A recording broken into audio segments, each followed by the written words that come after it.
이 세상에는 여러 종류의 노래가 있습니다. 먼저 나라를 사랑하는 마음으로 부르는 애국가가 있지요. 그리고 선수들을 응원하기 위해서 부르는 응원가도 있습니다. 뿐만 아니라 아이들이 즐겨 부르는 동요도 있습니다. 그리고 군인들이 훈련받을 때 부르는 군가도 있지요. 또 결혼식 할 때나 축하연을 할 때 부르는 축가도 있고요.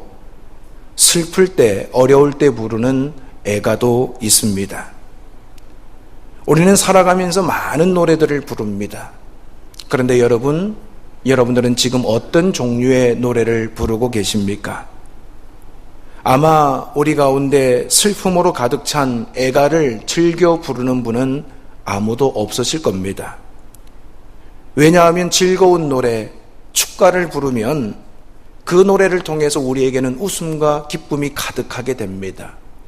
하지만 슬픈 노래 애가를 부르면 부를수록 단식이 넘치고 한숨이 가득하기 때문이지요.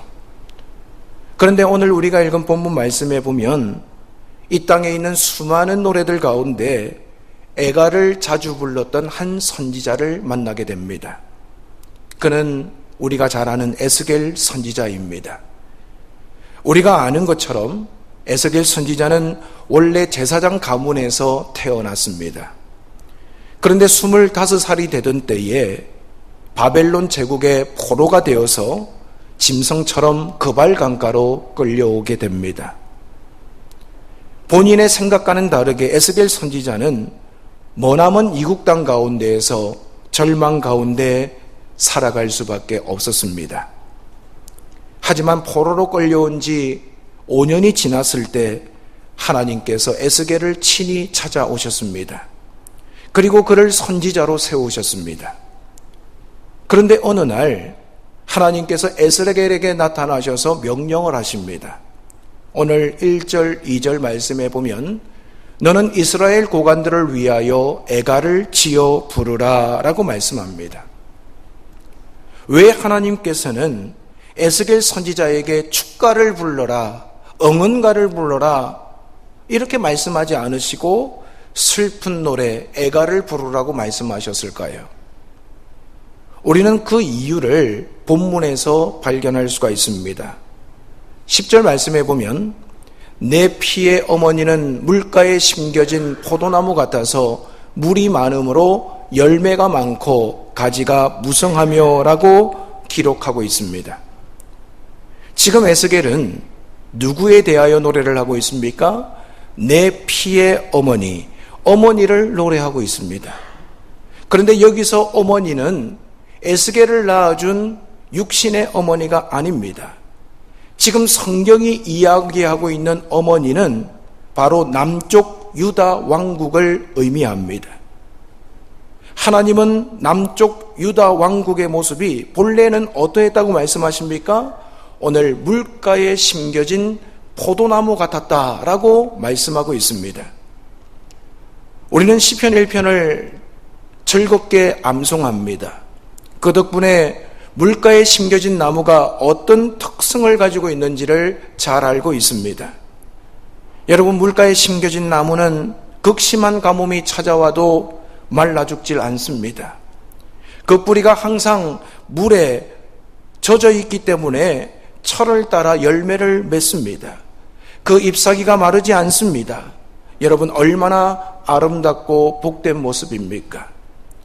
하나님께서 보실 때 이 남쪽 유다 왕국의 모습이 물가에 심겨진 포도나무 같았다라고 말씀하고 있습니다. 사실 유다 왕국은요, 원래부터 아름답고 복된 나라가 아니었습니다. 북이스라엘 왕국에 비하면 부족함이 많은 나라였습니다. 먼저 남쪽 유다 왕국의 초대 왕은 솔로몬의 아들 르호보암입니다. 그런데 르호보암은요, 아버지 솔로몬만큼 지혜롭질 못했습니다. 그 아버지의 대를 이어서 왕이 되었습니다마는 왕이 되었을 때 여로보암이라고 하는 사람이 찾아왔습니다. 그리고 백성들에게 부여한 강제 노역을 좀 가볍게 해주시면 좋겠습니다 라는 요청을 받습니다. 그때 르호보암은 국정 경험이 많은 원로들의 말을 듣지 않았습니다. 오히려 같은 또래 젊은 신하들의 말에 귀를 기울입니다. 그래서 이전보다도 더 무거운 노역을 시키겠다고 공언을 합니다.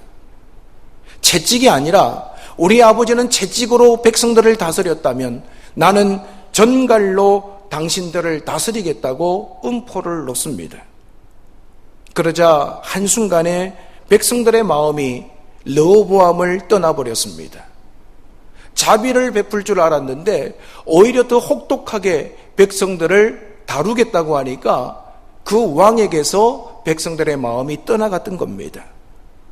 그래서 르호보암으로부터 마음이 떠난 백성들이 여로보암을 중심으로 북왕국 이스라엘을 세우게 되었습니다. 우리가 잘 아는 것처럼 이스라엘은 12지파입니다. 그 12지파 가운데 10개 지파가 북쪽 이스라엘에 속하게 됩니다. 그리고 남쪽 유다는 겨우 2지파 유다와 베냐민이 속하게 되었습니다. 따라서 사람의 관점으로 보면 남쪽 유다는요, 연약하고 보잘것없는 포도나무와 같았습니다. 어느 나라든지 마음만 먹으면 까짓것 2족속밖에 안 되는 남유다 왕국은 쉽게 공격해서 침략할 수 있는 나라처럼 보였습니다. 이렇게 연약한 유다 왕국에 수많은 위기가 찾아왔습니다. 우리나라 역사를 보면 유사 이래로 약 930여 차례의 외침을 받았다고 합니다. 임진왜란이나 병자호란 등 얼마나 우리나라는 많은 침략을 받았습니까? 그리고 그 침략을 받은 이유가 무엇입니까? 우리나라가 힘이 없었기 때문입니다. 약소국이었기 때문입니다. 지금 유다 왕국도 예외가 아닙니다. 먼저 북쪽 이스라엘과의 전쟁이 계속됩니다. 뿐만 아니라 르호보암 때 애굽왕 바로의 군대가 쳐들어왔습니다. 여호사밧 왕 때는 모압과 암몬 족속의 연합군이 쳐들어옵니다. 특별히 히스기야 왕 때는 북쪽 이스라엘을 멸망시킨 아수르 제국의 사네립 왕이 대군을 거느리고 쳐들어왔습니다. 따라서 남쪽 유다 왕국은 마치 상한 갈대와 같았습니다. 꺼져가는 등불과 같았습니다. 그런데 놀라운 사실은 누군가 툭 건드리면 꺾일 것 같은 연약한 유다였지만 누군가가 들어와서 침략하면 금방 멸망할 것 같아 보이는 유다 왕국이었지만 그 유다 왕국은 꺾이지 않았다는 거예요. 꺼지지 않았다라는 겁니다. 망하지도 않았습니다. 도리어 열매가 많았습니다. 가지가 무성했습니다. 여러분, 그 이유가 무엇일까요? 오늘 10절 말씀에 보면 물이 많음으로 라고 성경은 기록하고 있습니다. 여러분, 무엇이 많았기 때문이라고 말합니까? 물이 많았기 때문입니다. 여기서 물이라고 하는 것은 뭘 의미할까요? 경제력, 인맥, 스펙 이런 것들을 이야기할까요? 여러분, 여기 성경에서 말하는 물의 의미는 하나님의 은혜입니다. 하나님의 도우심과 인도하심 때문에 연약해 보이고 힘이 없어 보이는 남쪽 유다가 망하지 않았다는 것입니다. 특별히 아수르 제국이 쳐들어왔을 때 유다 왕국이 그들을 막아낼 힘은 전혀 없었습니다. 그때 왕이었던 히스기야가 어떻게 행동했습니까? 히스기야 왕은 그 큰 문제를 앞에 두고 하나님의 성전에 올라갔습니다. 그리고 벽을 바라보면서 간절하게 부르짖기 시작했습니다. 하나님, 은혜를 베풀어 주십시오. 하나님의 도움이 필요합니다. 이 히스기야 왕의 기도를 들으시고 하나님은 천사를 보내서 18만 5천 명을 하룻밤 사이에 전멸시킵니다. 여러분, 이것이 하나님의 은혜입니다.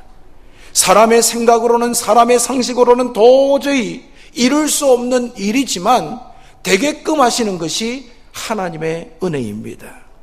여러분, 이와 같은 하나님의 은혜가 여러분들과 함께 하심을 믿고 날마다 경험하시기를 바랍니다.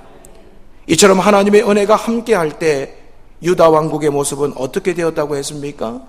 11절에 보면 그 가지들은 강하여 건세 잡은 자의 규가 될 만한데 라고 말씀합니다. 그 가지들은 강해서 건세 잡을 자의 규가 될 만하였다. 여러분, 이 말의 뜻이 뭘까요? 건세 잡은 자의 규는 왕이 들고 있는 지팡이입니다. 그 지팡이는 왕의 권위와 건세를 상징합니다. 따라서 그 지팡이는 보통 나무로 만들지 않았을 것입니다. 아주 강한 나무, 아름다운 나무로 만들지 않았겠습니까? 바로 남쪽 유다 왕국이라는 포도나무가 하나님이 보실 때 그러했다는 거예요. 얼마나 감사한 일입니까? 그래서 유다 왕국에는요, 언제나 기쁨이 넘쳤습니다. 즐거움이 가득했습니다. 그리고 날마다 하나님의 은혜를 찬양하는 역사가 나타났습니다. 그런데 오늘 본문에 보면 하나님은 이 에스겔 선지자를 향해서 이제 너희는 축가가 아니라 애가를 불러야 된다라고 말씀합니다. 하나님의 은혜가 가득 찬 나라였습니다. 연약하고 부족했지만 하나님의 보호하심과 하나님의 능력이 머물고 있던 나라였습니다. 그렇다면 축가를 부르고 즐거이 노래를 불러야 될 그 나라인데 왜 하나님은 남유다로 하여금 이제는 축가를 부르지 말고 애가를 부르라고 하셨을까요? 그 이유는 강하고 아름답던 포도나무의 모습이 한순간에 사라졌기 때문입니다. 오늘 12절에 보면 분노 중에 뽑혀서 땅에 던짐을 당하며 그 열매는 동풍에 마르고 그 강한 가지들은 꺾이고 말라 불에 탔더니 라고 말씀합니다. 물가에 심겨서 시절을 쫓아 열매를 맺던 그 포도나무가 어떻게 되었습니까? 여기 말씀해 보면 뿌리채 뽑혔습니다. 그리고 땅에 던짐을 당합니다. 그 열매는 동풍에 말라버렸습니다. 그 강한 가지들은 꺾여버렸습니다. 그리고 말라서 불에 타버리고 말았습니다. 여기서 동풍이란 바벨론 제국을 의미합니다. 따라서 유다 왕국이 바벨론에 처참하게 멸망하게 될 것을 하나님은 에스겔 선지자를 통해서 말씀하셨습니다. 그렇다면 그토록 강했던 나라, 아니 강한 나라가 아니었지요. 하나님의 능력과 하나님의 은혜가 머물던 남왕국 유다가 왜 처참하게 멸망을 받게 되었습니까? 여러분, 우리는 그 이유를 11절 말씀에서 다시 한번 살펴봐야 합니다. 그 하나의 키가 굵은 가지 가운데에서 높았으며 많은 가지 가운데에서 뛰어나 보이다가 라고 말씀합니다. 지금 포도나무 가지들 가운데 하나의 가지가 다른 가지들보다도 유난히 높았다, 뛰어나게 보였다라고 말씀합니다. 지금 이 가지는 유다 왕국의 마지막 왕이었던 시드기야 왕을 가리킵니다. 문제는 이 시드기야 왕이 높아지고 교만해졌다라는 겁니다. 결국 교만이 나라를 망하게 한 원인이 되었다라는 것입니다. 여러분, 마음이 교만해지면 우리 가운데 나타나는 현상들이 약 3가지가 있습니다. 첫 번째 나타나는 현상이 뭐냐 하면 교만해지면요, 감사의 샘물이 마릅니다. 우리가 교만해지면 하나님께서 지난날 베풀어 주신 놀라운 은혜를 모두 잊어버리게 된다는 겁니다. 겸손할 때는 모든 것이 하나님의 은혜입니다. 겸손할 때는 살아가면서 매 순간마다 우리의 마음과 입술에 감사합니다, 하나님의 은혜입니다라는 고백이 흘러넘칩니다. 북쪽 이스라엘을 물리친 것도 은혜입니다. 모압과 암몬을 물리친 것도 은혜입니다. 아수르를 물리친 것도 은혜입니다. 그런데 유다 왕국의 왕들이 교만해지는 순간 그 모든 것이 은혜가 아니라 나의 수고 때문이라고 이야기하기 시작합니다. 내가 이렇게 좋은 전략을 가지고 있었기 때문에, 내가 이렇게 노력했기 때문이라고 그들은 마음속에서 외치기 시작했다라는 거예요. 여러분, 우리가 교만해지면 하나님을 향한 감사가 사라집니다. 오늘 내가 누리고 내가 살아가고 있는 이 모든 것이 하나님이 주신 것인 것을 깨닫지 못합니다. 당연하게 여깁니다. 그래서 교만해지면 그 결과가 어떻게 됩니까? 감사의 샘물이 마르고 그 결과 하나님은 그 가지를 꺾으시는 겁니다. 두 번째로, 교만해지면 기도의 무릎이 약해집니다. 가끔씩 신방 가서 꼭 기도하셔야 될 분들에게 기도하셔야지요 라고 권면을 합니다.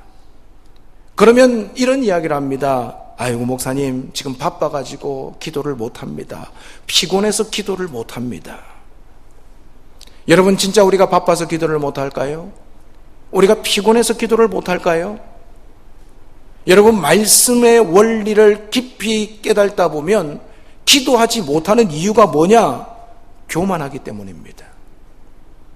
나의 탁월한 힘과 지혜로 얼마든지 나의 계획을 이룰 수 있다는 확신이 있는 사람은 기도할 필요성을 느끼질 못합니다. 얼마든지 내 힘과 내 능력으로 살아갈 수 있다고 생각하는 사람들은 하나님 앞에 기도하는 시간이 아까운 거예요. 오늘 저와 여러분의 삶 가운데 기도의 무릎이 약해져 있다면 여러분, 그것은 내가 교만하구나, 그 이유임을 우리는 깨달아야 합니다. 유다 왕국도 마찬가지였습니다. 하나님 앞에 엎드려 기도하는 것보다는 세상을 의지하는 것이 훨씬 더 유익하다고 생각했습니다. 어느 나라가 더 힘이 있는가? 그래서 그 나라를 의지하는 것이 보이지 않는 하나님보다도 훨씬 더 능력이라고 생각했던 겁니다. 사랑하는 여러분, 교만해지면 기도의 무릎이 약해집니다.